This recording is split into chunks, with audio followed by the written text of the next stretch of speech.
श्री गणेशाय नमः। धर्मराज की धार्मिकता की कथा। महाराज युधिष्ठिर ने जब सुना कि श्री कृष्ण ने अपनी लीला का संवरण कर लिया है और यादव परस्पर कलह से ही नष्ट हो चुके हैं, तब उन्होंने अर्जुन के पौत्र परीक्षित और का राजतिलक कर दिया। स्वयं सब वस्त्र एवं आभूषण उतार दिए। मौन व्रत लेकर, केश खोले, संन्यास लेकर वे राजभवन से निकले और उत्तर दिशा की ओर चल पड़े। उनके शेष भाइयों तथा द्रौपदी ने भी उनका अनुगमन किया। धर्मराज युधिष्ठिर ने जब माया मोह त्याग दिया था, उन्होंने न भोजन किया, न जल पिया, न विश्राम किया।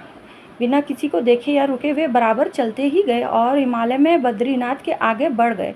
उनके भाई तथा रानी द्रौपदी भी बराबर उनके पीछे चलती रही। सतपथ पार हुआ और स्वर्गारोहण की दिव्य भूमि आई। द्रौपदी, नकुल, सहदेव, अर्जुन एक क्रम से गिरने लगे। जो गिरता था वह वहीं रह जाता था।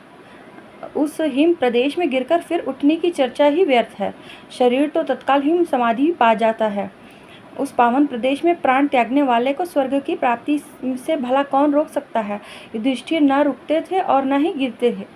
वे भाइयों की ओर देख ही रहे थे। वे राग द्वेष से परे हो चुके थे, अतः वे भीमसेन भी गिर गए। अंत में युधिष्ठिर जब स्वर्गारोहण के उच्चतम शिखर पर पहुंचे, तब भी अकेले नहीं थे। उनके भाई और रानी द्रौपदी मार्ग में गिर चुकी थी, किंतु एक कुत्ता उनके साथ था। वह कुत्ता हस्तिनापुर से ही उसके पीछे पीछे आ रहा था। उस शिखर पर पहुंचते ही स्वयं देवराज इंद्र विमान में बैठकर आकाश से उतरे। उन्होंने युधिष्ठिर का स्वागत करते हुए कहा, आपके धर्माचरण से स्वर्ग अब आपका है। विमान में बैठिए। युधिष्ठिर ने अब अपने भाइयों तथा द्रौपदी को भी स्वर्ग ले जाने की प्रार्थना की। देवराज ने बताया, वे पहले ही वहां पहुंच गए हैं।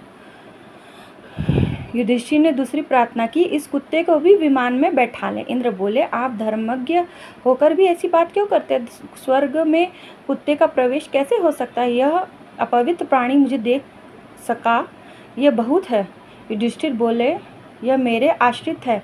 मेरे भक्ति के कारण ही नगर से इतनी दूरी मेरे साथ आया है। आश्रित का त्याग अधर्म है। इसके बिना मैं अकेले स्वर्ग नहीं जाना चाहता। इंद्र बोले, राजन, स्वर्ग की प्राप्ति पुण्यों के फल से होती है। यह पुण्य आत्मा ही होता है जो अधम योनि में क्यों जन्म लेता है। युधिष्ठिर बोले, मैं अपना आधा पुण्य इसे अर्पित करता हूँ।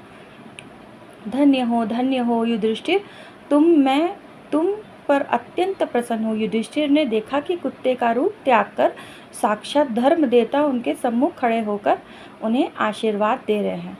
जय श्री राधे कृष्ण।